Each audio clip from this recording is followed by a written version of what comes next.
যে একজন বিদেশি কোচ বাংলাদেশে এসে তিনি কি সমস্যার সম্মুখীন হয়েছেন। এরই মধ্যে কিন্তু এটা নিয়ে বেশ আলোচনা এবং কিছু মানুষ নাকি তার গাড়ির কাছে এসে টাকা চেয়েছে এবং গাড়িতে আঘাত করেছে। এমনকি গাড়ি ঘিরে দাঁড়িয়েও টাকা চেয়েছে। সে তার বক্তব্যে বোঝা যাচ্ছে তিনি কতটা অনিশ্চয়তা বা কঠিন পরিস্থিতির মধ্যে দিয়ে যাচ্ছেন। তো বেতন সংক্রান্ত যদি কোনো সমস্যা থেকেই থাকে সেক্ষেত্রে একটা প্রশ্ন, বাফুফে কেন পেশাদারি উপায়ে এটা ডিল করছে না? বাফুফের এত স্পন্সর, এত টাকা পাচ্ছে। বাফুফের কাছ থেকে সমস্যার সমাধান চেয়ে কোনো উত্তর পাননি। শেষ পর্যন্ত নিরুপায় হয়ে তিনি সোশ্যাল মিডিয়াতে জানাচ্ছেন, পাবলিকলি জানাচ্ছেন। ভয়ে আছেন বাংলাদেশ আন্ডার-20 দলের কোচ জেরার্ড জোন্স। তিনি নিরাপত্তাহীনতায় ভুগছেন। তার কিছু ব্যক্তিগত নিরাপত্তাহীনতা এবং তার আর্থিক সমস্যা, আর্থিক অনিশ্চয়তা নানা বিষয়ে তুলে ধরে তিনি ফেসবুকে ২ টি পোস্ট করেছেন আজ।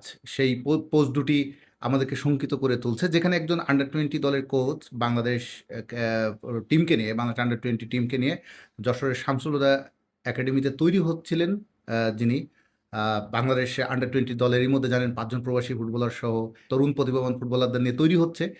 আন্ডার-20 এএফসি এশিয়ান কাপ বাছাই বেশি দিন নেই। এই মাসের শেষ দিকেই তারা উজবেকিস্তানে যাবে। তো এত বড় একটা টুর্নামেন্ট খেলার আগে কেন বাংলাদেশ দলের এই কোচ, এই বিদেশি কোচ এই ধরনের একটা প্রবলেমে পড়েছেন। তিনি যে বিষয়গুলো তুলে ধরেছেন এটা কিন্তু খুবই চিন্তার বিষয়। যে একজন বিদেশি কোচ বাংলাদেশে এসে তিনি কি সমস্যার সম্মুখীন হয়েছেন।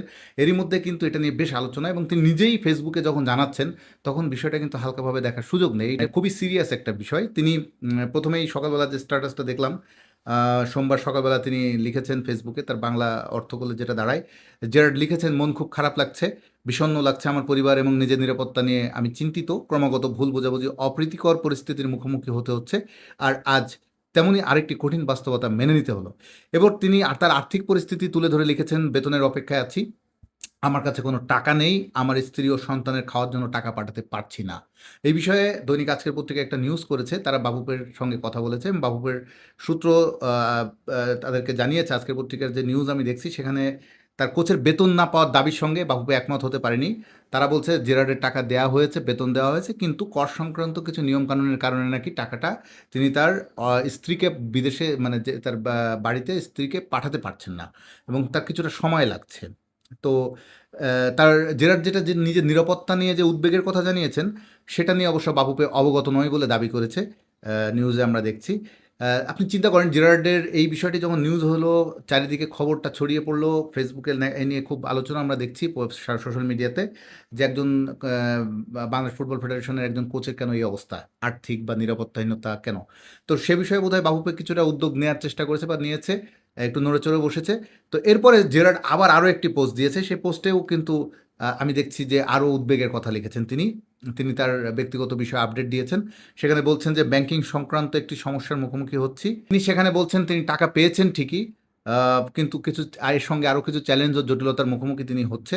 তার ব্যক্তিগত আর্থিক তথ্য যেভাবে মানুষের কাছে জানানো হয়ে বা শেয়ার করা হয়েছে তা নিয়ে তিনি গুরুতর উদ্বেগ প্রকাশ করেছেন।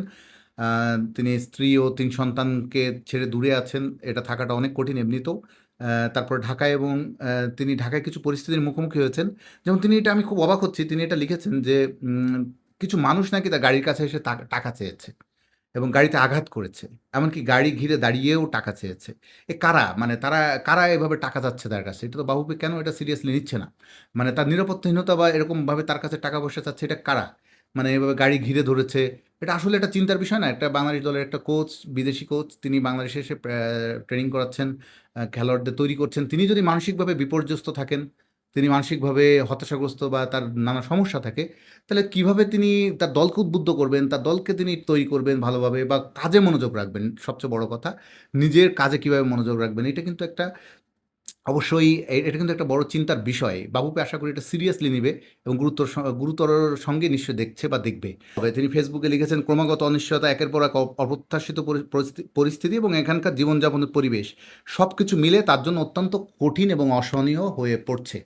একজন কোচ দেখছে, নিশ্চয়ই তার বক্তব্যে বোঝা যাচ্ছে তিনি কতটা অনিশ্চয়তা বা কঠিন পরিস্থিতির মধ্যে দিয়ে যাচ্ছেন। তো বেতন সংক্রান্ত যদি কোনো সমস্যা থেকেই থাকে সেক্ষেত্রে একটা প্রশ্ন, যে বা ট্যাক্স বা যাবতীয় বিষয় বাফুফে কেন পেশাদারি উপায়ে এটা ডিল করছে না? বাফুফের এত স্পন্সর, এত টাকা পাচ্ছে, তারা আর্থিকভাবে হামজা চৌধুরীর আসার পরে যেভাবে তারা নানাভাবে তাদের দিকে বিভিন্ন স্পন্সররা এগিয়ে আসছে।